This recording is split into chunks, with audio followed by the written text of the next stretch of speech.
estamos viviendo una época por demás extraña, incierta, rarísima. En épocas normales yo siempre decía que los cargos más importantes que tiene un país por fuera del presidente y el gobernador de la provincia de Buenos Aires son el ministro de Economía de la Nación y el ministro de Seguridad de la provincia de Buenos Aires, porque de la seguridad depende la vida de la gente y entonces ustedes saben los líos que se han armado con este tema. Eso ha cambiado radicalmente y de repente nos encontramos con que, las figuras más que tienen la mayor responsabilidad sobre sus espaldas ya no son los ministros de Seguridad y tampoco los ministros de Economía, sino los ministros de Salud. Y a mí no me gustaría realmente estar en los zapatos del ministro de Salud de la provincia de Buenos Aires en este momento, dado el desafío que tiene y el desafío que se le está por venir encima si las cosas se complican. El ministro de Salud de la provincia de Buenos Aires, tal vez ustedes no conozcan el nombre, porque en el organigrama habitualmente los ministros de Salud son personas de baja exposición y especialmente si son provinciales, pero se llama Daniel Golián, fue ministro de Salud de la Nación en la última etapa de Cristina Fernández de Kirchner y está en línea con nosotros. Daniel, buen día, gracias por atendernos. ¿Qué tal, Alberto? Buenos días. No, gracias a ustedes. Me imagino, ya te escucho y me imagino el cansancio que debes tener. Pero vamos a ordenar un poquito. Nosotros tenemos algunas preguntas, el equipo nuestro, y después hay un montón de oyentes que nos están mandando preguntas para vos. Si te parece, te hacemos las 2 o 3 preguntas nuestras primero y después te transmitimos las dudas de los oyentes. ¿Te parece bien? ¿Cómo no? ¿Cómo no?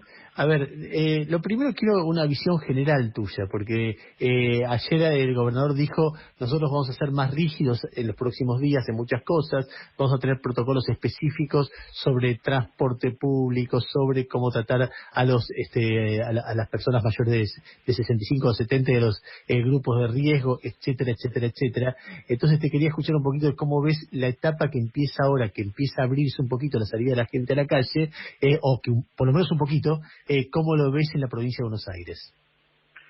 Bueno, nosotros estamos usufructuando un periodo precioso, ¿no? Si no se hubiesen tomado medidas muy duras, hoy seríamos Nueva York, creo que peor, o Italia o Francia, y eso fue la movilización primera que se hizo cuando, en conjunto con la Ciudad de Buenos Aires, el Gobierno Nacional, empezamos a diseñar qué es lo que podía pasar en el área metropolitana, que es el área donde va a ser el eje central de todo el problema. Y bueno, la primera movilización que se le presentó al presidente es que esto se disparaba a partir de la primera semana de abril.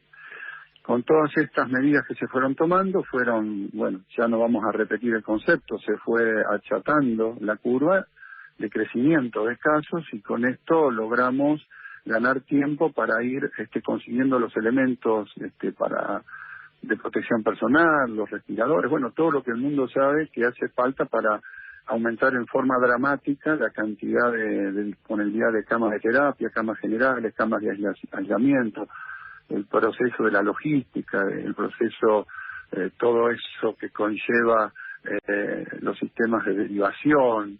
Todo esto se está haciendo un proceso de informatización veloz para tenerlo lo más eficiente posible y esperando lo que se venga porque obviamente cada vez que se tome una determinación sobre una pandemia que es rara. Yo te escuchaba recién decir, hay una sensación de extraño en todo esto, además de lo que uno vive cotidianamente, viendo las calles vacías, es que este es un bicho extraño, no es un bicho que todavía le conocemos pocas cosas. Ayer leíamos, tiene 10.000 mutaciones, ya cepas, los virus ARN son así, pero de esa cantidad de mutaciones, que generalmente los virus ARN se vuelven intrascendentes, no tienen capacidad infectante, vemos que aparecen varios con muy diferente potencial de infección. Es decir, sobre una mutación conocemos muy poco todavía y no sabemos hasta cuándo van a dejar de darnos sorpresa y vamos a empezar a conocer este virus más o menos en forma acabada, y todo eso nos genera un marco de incertidumbre. Todo es un marco de incertidumbre, de incertezas, porque la ciencia nos puede dar datos acotados de a qué enemigo nos estamos enfrentando. Entonces, Daniel, a ver, te hago una pregunta que es precisa. Uno piensa todo el tiempo el tema de camas de terapia intensiva y respiradores, que es lo que define la respuesta por lo menos lo que uno ha leído, del sistema sanitario frente al desafío que viene, y por lo tanto la cantidad de víctimas también, porque el sistema sanitario no es desbordado, puede atender mejor a las personas que llegan. Y yo veía, por ejemplo, en Italia, el segundo peor país del mundo después de Estados Unidos, en el peor momento tuvo 4.000 camas. Y ahora ya bajó a 2.500, o sea, una vez que... y a mí se me ocurre que la situación en Argentina, dado que España convivió con el virus haciendo recitales, bares, restaurantes, movilizaciones, partidos de fútbol, etcétera, eso se expandió de una manera brutal, y eso nosotros no lo vamos a hacer. Se me ocurre que va a ser, que sería raro que sean necesarias tantas camas, pero si hubiera necesidad de 4.000, ¿hay 4.000 camas bien equipadas con buenos médicos de terapia intensiva en la Argentina? Sí, las tenemos, pero las hipótesis que hay, que vuelvo a decir, son sobre la base de muchas incertezas, pero uno siempre tiene que trabajar sobre la peor, ese es el tema. Uno, cuando tiene modelizaciones matemáticas que nos dicen cómo podrían ser y en qué lugares, por las condiciones de hacinamiento, NBI, etcétera, cuáles son los lugares donde esto podría eclosionar, tiene que pensar en el peor de los escenarios. Modelizamos en general 3 escenarios, pero no podemos trabajar sobre el más benigno. Hay que trabajar sobre el que sería el peor de todos los escenarios. Porque si no, y en ese escenario, en ese escenario, en el pico, ¿cuántas camas de terapia intensiva serían necesarias? En la provincia de Buenos Aires, en un escenario moderado, nosotros en el pico intentaríamos aplanarlo, porque con esto de ir abriendo las actividades lentamente y ya sobre el conocimiento hecho de dónde podemos un poco más, dónde podemos un poco menos, evitaríamos que la curva fuera tan alta en el pico. O sea, esa sería una primera ventaja. Y después en el tiempo, lo más extendido en el tiempo. Y nosotros acá en la provincia de Buenos Aires necesitaríamos, en ese momento, según algunas modelizaciones, tener 4.000 camas de terapia. En estos momentos, si usted me dice, las tenemos y estamos cerca de tenerlos. Ahora, esas camas de terapia son homogéneas en cuanto a su capacidad de personal, etcétera, etcétera, y no, porque nosotros venimos de un sistema sanitario muy disgregado, muy segregado, con muy poca capacidad legal del Estado de actuar sobre determinado tipo de comportamientos, determinados sectores privados de la salud, que los hay muy, muy buenos y de los otros. Entonces, todo esto genera una situación que hace que hoy nosotros nos demos cuenta, cuando hay esta crisis, de que nuestro sistema sanitario no era bueno. Veníamos con mucho, pero no era bueno en los últimos 4 años, 5 años, no era bueno, venimos con problemas estructurales y hace décadas que se fue desorganizando. Tenemos un sistema muy desorganizado. Bueno, con todo eso podemos juntar esas cantidades de camas, pero tenemos que tenerlas perfectamente homogenizadas, perfectamente coordinadas, para que no sea que en un lugar no sobren, que en otro lugar no falten. Y estoy hablando de un escenario moderado y de acuerdo a cómo se vayan abriendo las compuertas de la actividad económica. Son todas variables que tampoco uno puede definir, porque obviamente no se puede vivir eternamente con toda la economía cerrada, ¿no es cierto? Eso. A ver, Daniel, una cosita más, Ernesto. Decime. Mire, en estos momentos, y eso lo hablábamos con la representante de la Organización Mundial de la Salud, Mirta Roses, cuando suceden estas crisis, el sistema se aboca tanto, pero tanto a atender la crisis, que en estos momentos nosotros tenemos el 30% de las consultas médicas. Esto quiere decir que hay gente que no se está controlando la diabetes, no se está controlando su arritmia, no sé, porque no está en cuarentenada y con dificultades o con temores o con miedos para ir al médico, y esto también después tiene su repercusión en la salud. Jairo, dale. Sí, ministro Golián, buen día, Jairo Stracha lo saluda.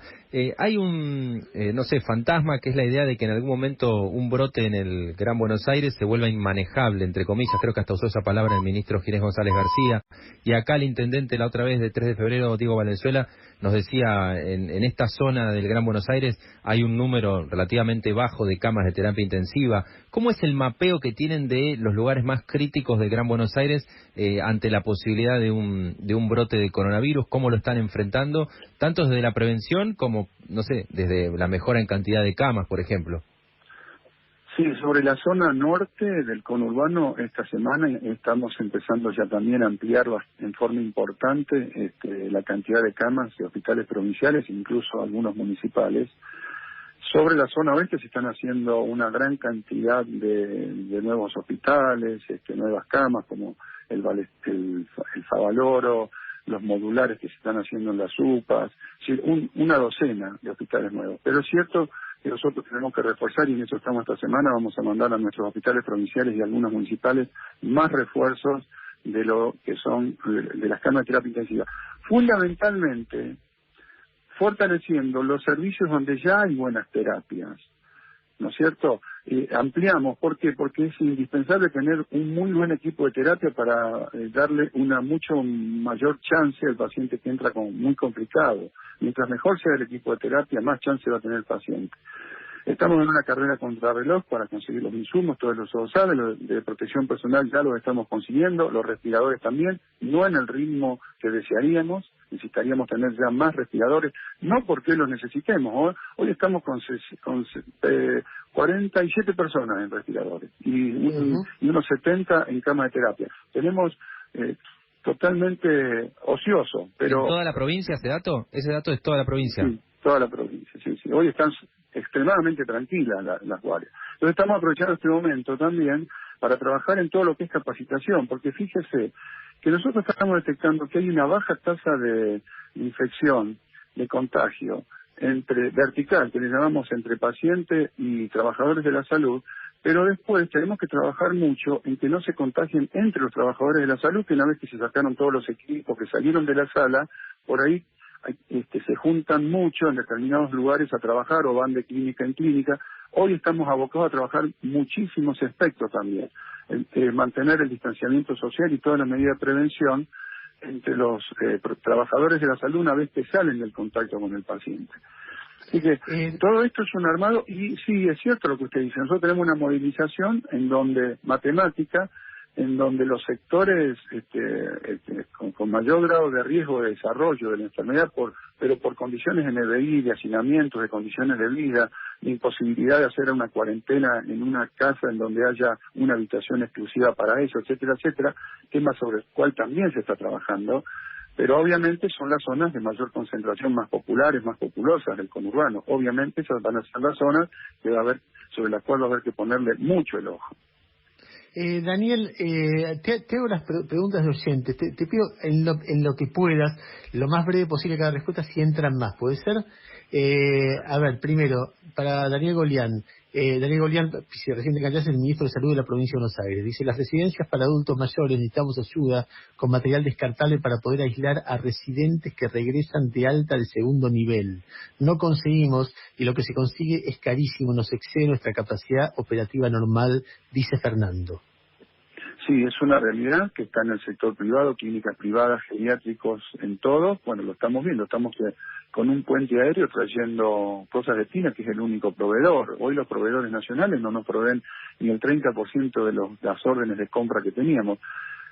Hasta donde podemos, haremos todo, pero también hay una producción importante de estos famosos tapabocas caseros, que son muy importantes también, y tenemos un protocolo muy específico de acción con todas las recomendaciones para los geriátricos.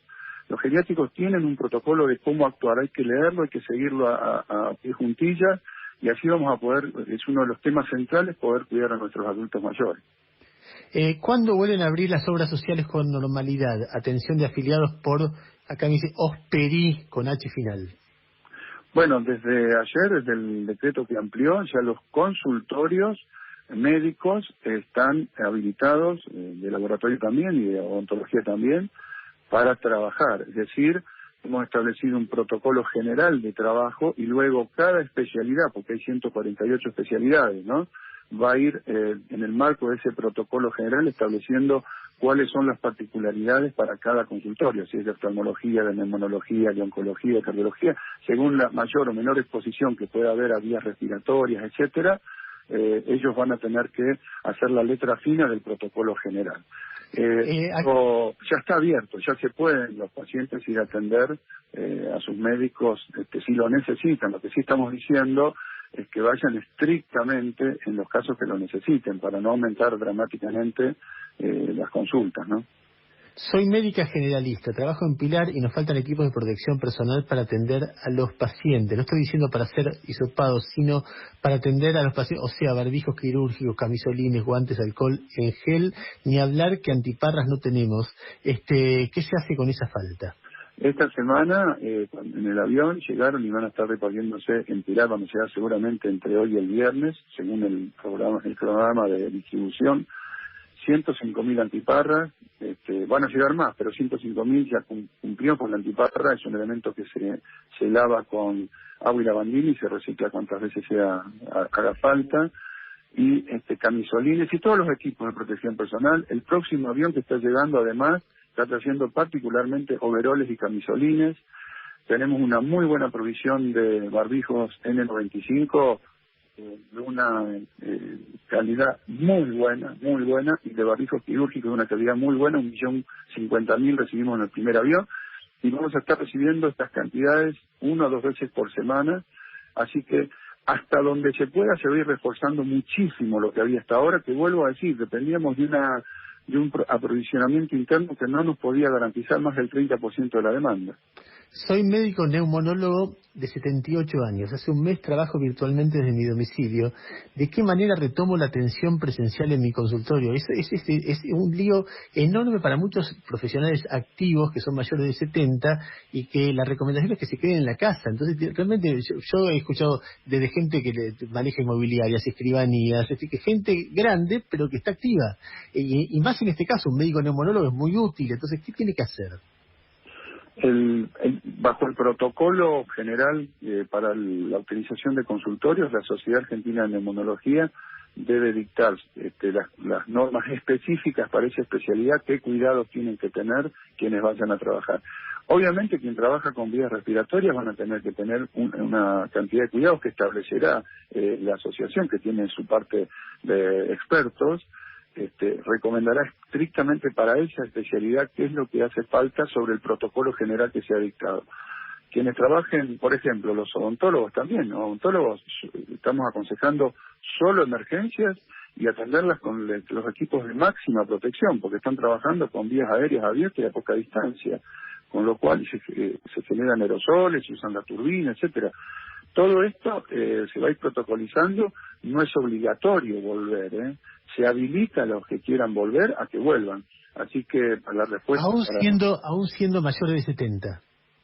No, por supuesto que, en este caso una persona mayor de 70 tiene todo el derecho de quedarse en su casa y ir a trabajar. Ahora, si la persona quiere ir a trabajar, porque yo he recibido y recibo todos los días muchísimos pedidos de colegas de mayores de 60 y 65 que quieren venir a ayudar. Y bueno, habrá que protegerlos lo mayor posible, pero es una decisión personal. Ellos quieren colaborar con esta crisis. El que quiera hacerlo con todas las medidas de protección. El que sienta que tiene un riesgo extra, no. Nosotros a la gente mayor las ponemos en los call centers, las ponemos en lugares en las capacitaciones. Tratamos de no ponerlos en la primera línea de contacto, aunque algunos también nos piden que quieren estar ahí, ¿no?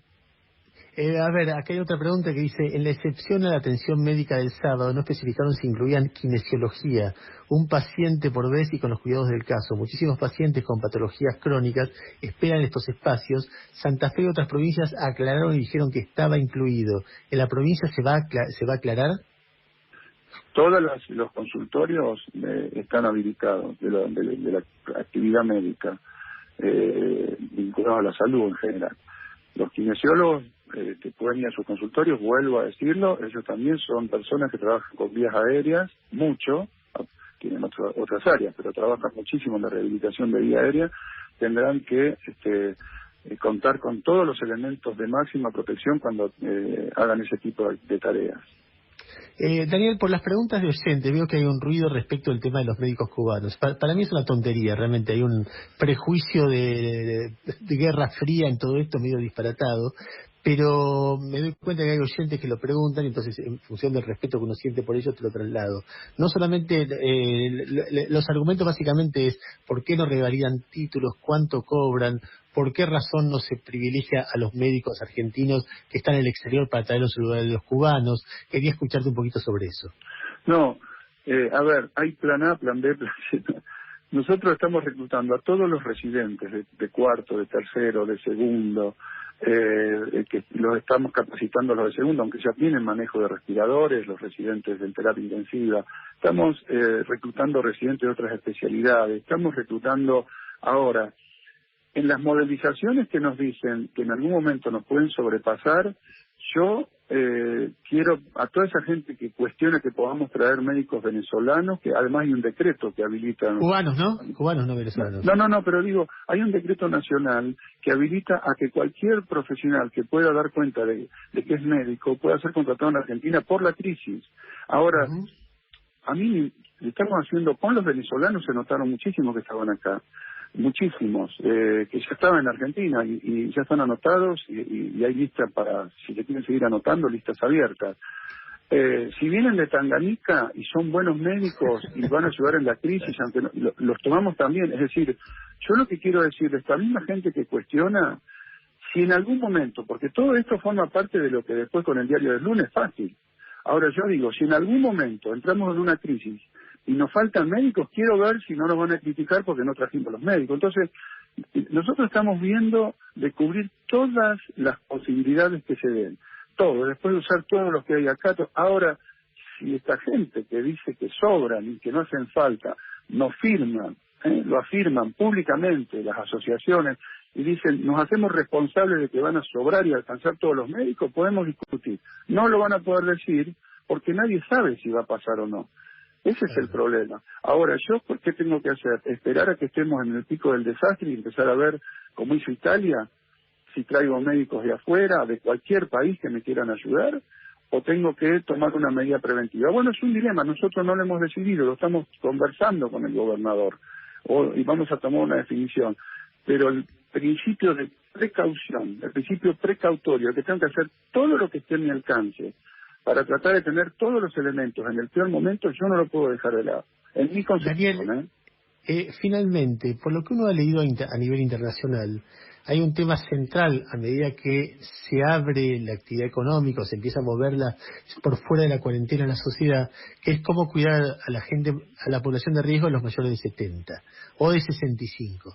En general, algunas personas dicen lo que hay que hacer es que tiene que haber un aislamiento muy fuerte, es decir, dentro de la misma casa, la persona de 70, 75 debería estar aislada de las personas que salen lo más posible, porque si se contagian se pueden morir y además puede colapsar el sistema sanitario. Entonces en algunos países recomiendan, bueno, si tenés dos ambientes, en un ambiente va a vivir la persona mayor y vos en el otro, y reorganizar tu casa, etcétera, etcétera, etcétera. Muchos epidemiólogos dicen esto. ¿Vos estás de acuerdo con este punto de vista? Yo sé que suena aislamiento absoluto, algo como muy inhumano, algo como muy feo, pero más feo suena la muerte. Entonces, en ese dilema, ¿cómo te parás vos? No, yo estoy de acuerdo, pero hay que partir de una premisa central. No hay que creer que todas estas medidas generan contagio cero. Es decir, lo que tenemos que hacer es que los contagios sean lo más progresivos posible, ¿no? Como lo dijimos siempre, es decir, mientras más medidas tomemos y tenemos condiciones de que uno viva separado, mientras más de estas medidas tengamos, mientras más barbijos caseros usemos, menos contagio. No es que no va a haber, pero achatamos, son medidas de mitigación para que se vaya instalando, que no se nos contagien todos juntos, como venimos hablando. Va a haber personas de edad mayor que aún tomando estas medidas se van a enfermar, porque el virus vino para quedarse, ya lo sabemos. El tema es que no, tomando la mayor cantidad de estas medidas, logramos que preservar algunos y que otros que se enfermen lleguen a tiempo y que se enfermen menos y que tengamos las terapias disponibles si las necesitan para los que se enfermen. Entonces estoy totalmente de acuerdo con eso. Lo que sí hay que decir que nosotros en el conurbano bonaerense eso lo tenemos que adaptar porque las condiciones de donde vive la gente no es lo mismo que en las clases medias de la Ciudad de Buenos Aires o de los sectores de clases medias del... Ahora, y en el conurbano de la provincia de Buenos Aires, la distribución de la gente por edad, hay mucha gente, porque por ejemplo en la capital se dice que el 30% son mayores de 60 o de 65. En el conurbano también es tan alto el porcentaje de personas No, es mejor, es menor. El primer cordón se comporta muy similar en porcentajes en estas poblaciones muy envejecidas, ¿no? Ahora, cuando uno se va al segundo y tercer cordón, baja muchísimo, y la expectativa de vida es inferior al primer cordón y a la ciudad de Buenos Aires. Ahora, nosotros ahí sí estamos desplegando con todas las potencialidades del gobierno nacional y de los municipios, principalmente, dispositivos territoriales de cuidado de los adultos mayores. Cuando se detecte un caso de una persona que coronavirus positivo leve, o lo vamos a trasladar, si hay personas mayores en el domicilio, lo vamos a trasladar a estos enormes centros que se están formando, de manera de tratar de evitar la mayor cantidad de contactos posibles entre enfermos y pacientes de edad. Es todo positivo. ¿Hasta dónde lo vamos a lograr? Uno no lo sabe, pero lo que sí, la premisa es hacer lo máximo posible para esto, ¿no? Para que no todos nos contagien juntos. Es un enorme esfuerzo comunitario, que creo que además hay que llenarlo de un poco de optimismo, pero de épica también, ¿no? Que hace falta para enfrentar estas cosas. Totalmente. Daniel, te agradecemos mucho la deferencia de habernos tenido, la generosidad de habernos dado estos minutos. Para la gente es muy importante escuchar a los ministros de salud dando consejos como muy puntuales sobre lo que se viene en cada momento.